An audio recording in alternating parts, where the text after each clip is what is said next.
Hi welcome back to our channel. நீங்க பார்த்துட்டு இருக்கிறது 90 வாய்ஸ் ஓவர். குல்வீரை வந்து போலீஸ் ஸ்டேஷன்ல பிடிச்சு கொடுத்துருப்பாரு அர்ஜுன். அதுக்கப்புறம் சௌத்ரி கால் பண்ணி பிரியாவை முடிஞ்சா காப்பாத்திக்கோன்னு சொல்லி அங்க இருந்து ஓட ஆரம்பிச்சிருந்திருப்பாரு. டசரி தி ஸ்மக்லரோட ஃபைனல் எபிசோடு இதுதான். நீங்க பார்த்துட்டு இருக்கிறது 90 வாய்ஸ் ஓவர். இந்த சீரிஸ் உங்களுக்கு பிடிச்சிருந்துச்சு அப்படின்னா அடுத்து என்ன மூவி போடலாம் இல்ல சீரிஸ் போடலாமாங்கிறத கீழே கமெண்ட் பண்ணுங்க.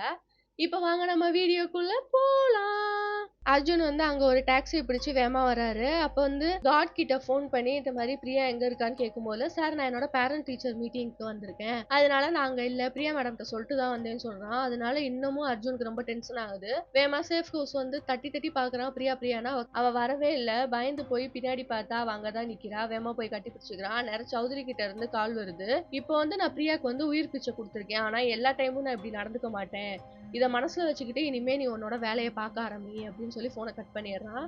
அதனால அர்ஜுன் ரொம்பவே பயந்து போய் சௌத்ரிக்கு வந்து இந்த சேஃப் ஹவுஸை பத்தி தெரிஞ்சு போச்சு, உன்னை நான் வேற இடத்துக்கு மாத்தணும் அப்படின்னு சொல்லி கூப்பிடுறான். ஆனா இவன் என்ன சொல்றா, எத்தனை நாளைக்கு நம்ம ஓட முடியும், என்னால எல்லாம் வர முடியாது அப்படின்னு சொல்லி அவ அங்கேயே நின்றுறா. பிரியா பிரகாஷ் வந்து அர்ஜுன் கிட்ட பேசணும்னு சொல்லி கூப்பிட்டு விடுறாரு. பிரகாஷ் வந்து சொல்றாரு, நிலைமை வந்து ரொம்ப கைமீறி போயிருச்சு, ஆல்ரெடி நம்ம கஸ்டடியில இருந்த ஒருத்தர் செத்து போயிருந்திருக்கான், அதுக்கப்புறம் ரவீந்தர் செத்து போயிட்டாரு, அதுக்கப்புறம் இந்த குல்வீர் வந்து அவனை வேற போட்டு தள்ளியிருக்கான், என்னாலேயே இந்த நிலைமையை வந்து சமாளிக்க முடியல, அதனால நான் உங்க டீமை வந்து பேக் ஆஃபீஸ் மாத்தி விடுறேன், கொஞ்ச நாளைக்கு அமைதியா வேலை பாருங்க, அதுக்கப்புறம் என்ன செய்யலாங்கிறத அப்புறம் யோசிக்கலாம், பொறுமையா என்னத்தினாலும் பண்ணிக்கலாம், நம்மளுக்கு ஃபர்ஸ்ட் நம்ம கூட இருக்கிறவங்க தான் முக்கியம் அப்படின்னு சொல்றாரு. ஓகேன்னு சொல்லிட்டு அர்ஜுன் அங்க இருந்து கிளம்பும் போது பிரகாஷ் கேக்குறாரு, எல்லாத்துக்குமே ஸ்பை இருக்காங்கன்னு சொன்னீங்க, ஆனா ரவீந்தர் வந்து 3 வாட்சை வந்து பிடிச்சிருக்காரு, அதை வந்து யார் சொன்னா, இன்னும் அந்த ஸ்பை வந்து ஆக்டிவ்ல தான் இருக்காங்களா, அது யாரும் உங்களுக்கு தெரியுமா அப்படி சொல்லி பிரகாஷ் கேட்கும் போதுல அர்ஜுனுக்குமே தெரியல. ஏன்னா ரவீந்தர் வந்து யாருக்கிட்டயுமே சொன்னது கிடையாது அந்த ஸ்பை யாருங்கிறத. சரி ஓகே பாத்துக்கலாம் அப்படி சொல்லி அர்ஜுனை அனுப்பி வைக்கிறாரு. அப்பதான் வந்து அர்ஜுன் யோசிச்சுட்டே இருக்காரு, ரவீந்தர் கூட எப்படிலாம் இருந்தாங்க அப்படி சொல்லிட்டு. அந்நேரம் மீனாட்சி அந்த இடத்துக்கு வர்றாங்க. மீனாட்சி வந்து சொல்றா, நானும் ரவீந்தரும் க்ளோஸா இருந்த நேரத்துல அவர் என்கிட்ட ஒன்று சொல்ல சொல்லி உங்ககிட்ட சொன்னாரு அப்படின்னு சொல்லி ஃப்ளாஷ்பேக் போறாங்க. திடீர்னு எனக்கு ஏதாவது ஆயிடுச்சு அப்படின்னா நீ அர்ஜுன் கிட்ட போய் இந்த நேமை சொல்லணும், சூப்பரண்டன்ட் ஸ்ரீகாந்த் சக்சீனா அப்படிங்கிறவரை பத்தி அவன்கிட்ட சொல்லு, அதுக்கப்புறம் அவனுக்கே என்ன பண்ணணும்னு தெரியும் அப்படின்னு சொல்லிட்டு இருக்கா. இப்ப இந்த விஷயத்த எல்லாத்தையும் மீனாட்சி வந்து அர்ஜுன் கிட்ட சொல்லிட்டா. அவரோட அட்ரஸை தேடி கண்டுபிடிங்க அப்படின்னு சொல்லி வேற யாருக்கோ இன்ஃபார்ம் பண்றாங்க அர்ஜுன். அப்படியே இந்த பக்கம் இந்த சௌத்ரியை காமிச்சா, அவன் வந்து அல்டீரா வந்திருக்கான், கோல்டு வந்து அதிகமா கொடுப்பான்ல அந்த ஷேக்கை பாக்குறதுக்காக வந்திருக்கான் போல. இருக்கும் போதே அவனுக்கு கார்ல வந்து காலுக்கு மேல கால் வந்துட்டே இருக்கான், ஆனா அவன் அட்டன் பண்ணவே இல்லை. அதுக்கப்புறம் அந்த ஷேக்கோட வீட்டுக்கும் வந்துடுறான். அவங்க கேக்குறாங்க, இந்த மாதிரி கோல்டு 500 கிலோ அனுப்பி 3 நாள்னு சொன்னீங்க, ஆனா 8 நாள் ஆயிடுச்சு, இப்போதைக்கு நீ காசே கொடுக்கல, என்ன பண்ண போற அப்படின்னு கேட்கும் போல சௌத்ரி பேச ஆரம்பிக்கும் போதே மறுபடியும் காலுக்கு மேல கால் வருது. சரி இந்த ஒரு கால் மட்டும் பேசிட்டு வந்துடுறேன்னு சொல்லிட்டு வந்து பேசுறான். அந்த போன்ல இருக்கிறவங்க சொல்றாங்க, இந்த மாதிரி வாட்சை பத்தி வந்து அர்ஜுனுக்கு எதுவுமே தெரியவே இல்ல, வேற யாரும் சிண்டிகேட்ல இருக்காங்க, யாருங்கிறத ஃபர்ஸ்ட் கண்டுபிடி அப்படின்னு சொல்றாங்க. அதுக்குமே சொல்றான், அது யாருன்னு நான் கண்டுபிடிச்சிட்டேன், சீக்கிரமாவே அவனையும் நான் வந்து போட்டு தள்ளிடுறேன் அப்படிங்கிற மாதிரி பேசிட்டு இருக்கான். இந்த இடத்துலதான் நமக்கு காமிக்கிறாங்க யாரா அந்த இன்னொரு ஆளு அப்படின்னு சொல்லிட்டு. பார்த்தா இந்த நேர்மையான ஆபீசர் பிரகாஷ் தான் இந்த டீட்டெயில் எல்லாத்தையும் சௌத்ரி கிட்ட கொடுத்துட்டு இருக்கான். எவ்வளவு பெரிய ட்விஸ்ட் பாத்தீங்களா. அப்பதான் நமக்கு காமிக்கிறாங்க பேங்காக் போயிருந்தப்ப என்ன நடந்துச்சு அப்படின்னு சொல்லிட்டு. இந்த பிரகாஷை வந்து பேரம் பேசுறதுக்காக கூப்பிட்டு இருந்திருப்பான்ல, நமக்கு தான் ஆக்சுவலி அங்க என்னமோ திட்டிட்டு வந்த மாதிரி காமிச்சிருந்திருப்பாங்க. உண்மையிலே என்ன நடந்துச்சுங்கிறத இப்பதான் நமக்கு காமிக்கிறாங்க. சௌத்ரி வந்து கூப்பிட்டு பேசும்போதுல பிரகாஷ் வந்து சொல்றான், இந்த மாதிரி நீங்க சொல்றதுக்கெல்லாம் நான் வந்து அக்செப்ட் பண்றேன், ஆனா எனக்கு வந்து ஒவ்வொரு ப்ராஃபிட்ல இருந்து 20% ஷேர் வேணும். சரி அதை கொடுக்கறதுனால எனக்கு என்ன ப்ராஃபிட் இருக்கு அப்படின்னு கேட்கும்போது தான், மும்பை ஏர்போர்ட்டே உங்க கண்ட்ரோல் தான், கஸ்டம் ஆஃபீஸர்ஸும் சேர்த்து தான், அதுக்கு இவ்வளோ பெரிய வேலை நீங்க கொடுத்து தானே ஆகணும், சம்டைம்ஸ் உங்களோட பொருளையே பிடிக்க வேண்டியதா இருக்கும், அதெல்லாம் ஒன்றும் கண்டிக்காதீங்க, சின்ன விஷயமா தான் இருக்கும் அப்படின்னு பேசிட்டு இருக்காங்க. சரி இதை நீ ஃபர்ஸ்டே பண்ணியிருக்கலாமே, எதுக்கு என்னோட பொருளெல்லாம் பிடிச்சு இப்படி பண்ணிட்டு இருக்க அப்படின்னு கேட்கும் போது தான் அவன் சொல்றான், பண்ணியிருந்திருக்கலாம் தான், பட் ஆனால் என்னோட கெப்பாசிட்டி என்னங்கிறது உங்களுக்கு தெரிஞ்சிருக்கணும்ல, நான் வந்து எவ்வளோ தூரத்துக்கு உங்க கண்ணுல விரல விட்டு ஆட்டுவேங்கிறது இப்போ உங்களுக்கு தெரிஞ்சிருக்கும், அப்போ என்னோட கெப்பாசிட்டி என்னங்கிறது இப்போ பொறுத்து இந்த ஷேரை கொடுக்கலாமா வேணாமாங்கிறது உங்களுக்கு முடிவாக இருந்திருக்கும், அதுக்காக தான் இதெல்லாம் நான் பண்ணேன் அப்படின்னு அங்கே பிரகாஷ் சொல்லிட்டு இருக்கான். அப்புறம் 2 பேரும் அவங்களோட டீலை முடிச்சுக்கிறாங்க. சரி இப்போ பார்ட்னர்ஸ் ஆயிட்டனால ஃபர்ஸ்ட் இன்ஃபர்மேஷனை நான் சொல்றேன், நாளைக்கு 10:30 மணிக்கு என்னோட ஆஃபீஸர்ஸ் எல்லாரும் ரமேஷ் பாயை வந்து அரெஸ்ட் பண்ண போறாங்க, அதுக்கு நீ ஒன்று பண்ணணும், ரமேஷ் பாய் தப்பிச்சிட்டான் அப்படின்னா நம்மளுக்கு நல்ல விஷயம் தான், பட் ஆனால் அவன் நம்ம ஆஃபீஸர் கையாலே செத்து போயிட்டான் அப்படின்னா அதை விட இன்னும் பெரிய நல்ல விஷயம் நம்மளுக்கு நடக்கும். குல்வீர்னு சொல்லிட்டு ஒரு கத்துக்குட்டி இருக்கான், அவனுக்கு வந்து 1 கோடி ரூபாய் ஆஃபர் பண்ண, அவன் கண்டிப்பா அதுக்கு மசிவான், அப்படின்னு சொல்லி ஃபர்ஸ்ட் இன்ஃபர்மேஷனை பிரகாஷ் வந்து சொல்லிட்டான் சௌத்ரி கிட்ட. அதுக்கப்புறம் எதுவுமே தெரியாத மாதிரி கமிஷனருக்கு ஃபோன் போட்டு எதுக்கு இந்த மாதிரி எனக்கு அநியாயம் பண்ணி கட்டியிருந்திருப்பான். இவன் பிளான் படி தான் குல்வீர் கிட்ட அமௌண்ட்டை கொடுத்து சௌத்ரி வந்து அந்த பிளானையே எக்ஸிக்யூட் பண்ணியிருக்கான். அப்படி மறுபடியும் சௌத்ரி வந்து அந்த ஷேக் கிட்ட பேச ஆரம்பிக்கிறான். உங்களுக்கு பழைய பாக்கியே நான் சேர்த்து கொடுத்துட்றேன், ஆனால் அதுக்கு பதிலாக எனக்கு 2 டன் தங்கம் வேணும் அப்படின்னு சொல்லிட்டு. உங்களை நம்பி நான் எதுக்கு பண்ணணும் அப்படின்னு கேட்கும்போது, இந்தியாவுக்கு மட்டும் இந்த தங்கம் எல்லாம் போயிருச்சு அப்படின்னா நம்மளுக்கு பெரிய லெவல்ல ப்ராஃபிட் நடக்கும், தொழில் பண்ணணும்னா இதெல்லாம் பண்ணி தானே ஆகணும் அப்படின்னு சொல்லி அங்கேயும் டீல பேசிட்டு வர்றான். அவங்களும் ஒத்துக்கிறாங்க. இந்த பக்கம் பார்த்தா சௌத்ரி, அண்ணா, சுரேஷ், ராகுல், அதுக்கப்புறம் அந்த சர்மாங்கிறவங்க எல்லாரும் மீட்டிங் போட்டுட்டு இருக்காங்க.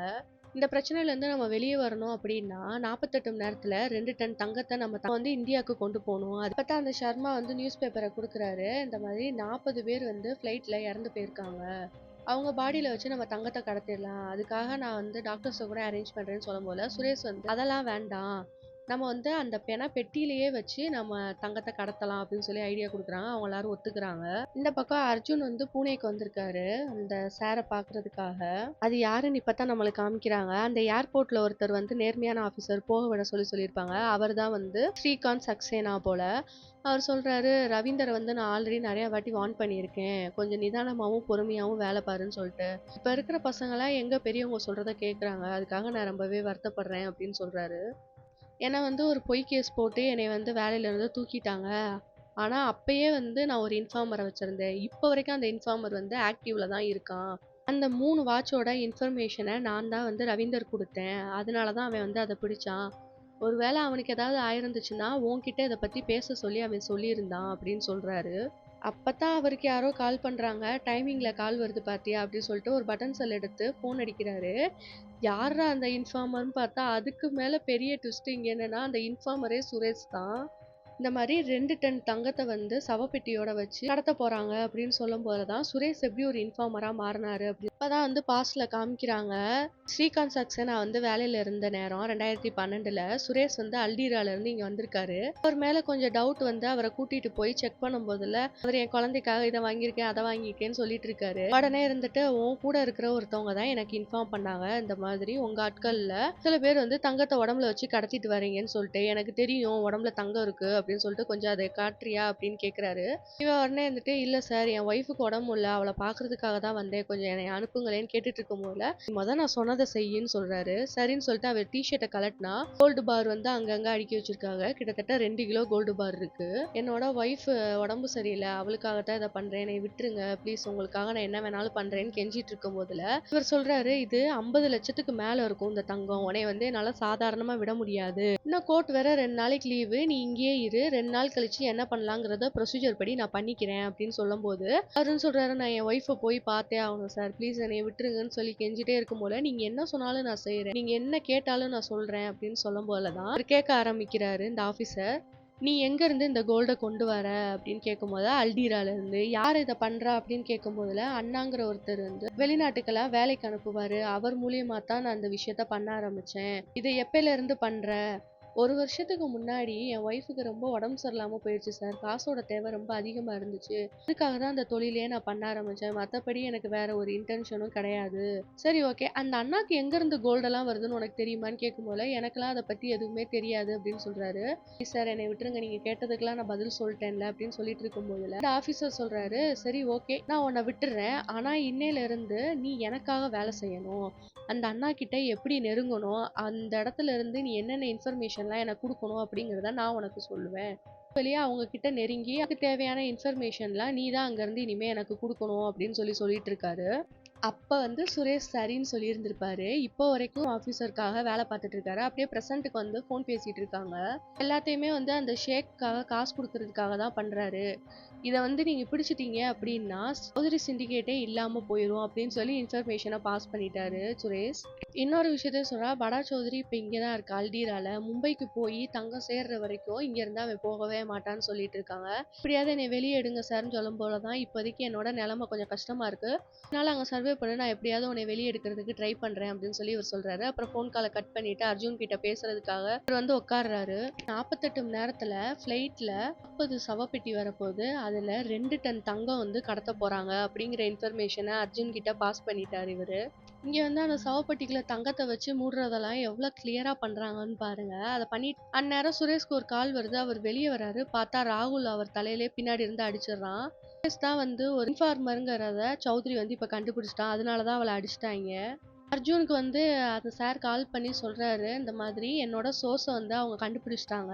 ஏதாவது பண்ணி அங்கருந்து வெளிய கொண்டு வரதுக்கு எனக்கு ஹெல்ப் பண்ணு. ஏன்னா அவன் உங்களுக்காகவும் சேர்த்து தான் வேலை பார்த்துருக்கான் அப்படின்னு சொல்லும்போது, இப்ப எப்படி பண்ண முடியும்னு கேட்டுட்டு அவர் ஃபோன கட் பண்ணிட்டாரு. இவன் யோசிச்சுட்டு இருக்கான் என்ன பண்ணலான்னு. இந்த பக்கம் பார்த்தா அந்த பிரியா மறுபடியும் அந்த ராகுல பார்க்கறதுக்காக வந்திருக்கா. என் ஃபோன் அட்டெண்ட் பண்ணி என்னை பிக்கப் பண்ணதுக்கு ரொம்ப தேங்க்ஸ் அப்படின்னு சொல்லிட்டு இருக்கா. ஆனா அவன் எதுவுமே பேசவே மாட்டேங்கிறான். என் மேல கோவமான்னு கேட்கவும் ஒரே அறை விட்டான். அதுலயே அவளுக்கு ரத்தம் வந்துருச்சு. அப்புறம் சௌத்ரிட்ட இருந்து ஃபோன் வரையும் இந்த நான் அவளை கூட்டிட்டு வந்துட்டு இருக்கேன் அப்படி சொல்லிட்டு அவளை கூட்டிட்டு சௌத்ரியை பார்க்கறதுக்காக போயிட்டு இருக்கான். அர்ஜுன் வந்து எல்லாத்துக்கிட்ட சொல்றான் இந்த மாதிரி 40 காஃபின்ஸ்ல இவ்வளோ தங்கம் வருது ஒரு காஃபின்ஸுக்கு. அப்படின்னா 2 டன் தங்கம் வந்துட்டு இருக்கு. நம்ம இன்னும் கொஞ்ச நேரத்துல அங்க போறோம் அப்படின்னு சொல்லியும் அங்க கிளம்பிட்டாரு. எல்லாரும் வண்டியில போயிட்டு இருக்காங்க அந்த காஃபின் இருக்கிற இடத்துக்கு. அந்த இடத்துல வந்து அர்ஜுன் சொல்றாரு இந்த மாதிரி எல்லா டெட் பாடிஸையும் வந்து ஸ்கேன் பண்ற இடத்துக்கு அனுப்பி விடுங்க அப்படின்னு சொல்லும் போது அந்த இன்சார்ஜ் சொல்றாரு, சார் 10:30 மணில இருந்து எல்லா சொந்தக்காரங்களும் வெயிட் பண்ணிட்டு இருக்காங்க. இதுல வேற நான் ஸ்கேன் பண்ற இடத்துக்கு அனுப்பினா பெரிய பிரச்சனை ஆயிரும்னு சொல்லும்போது என்ன பிரச்சனையா இருந்தாலும் பாத்துக்கலாம். பட் ஆனா ஸ்கேன் பண்ணாம இதை வந்து நம்மளால எதுவுமே பண்ண முடியாது அப்படின்னு சொல்லிட்டாங்க.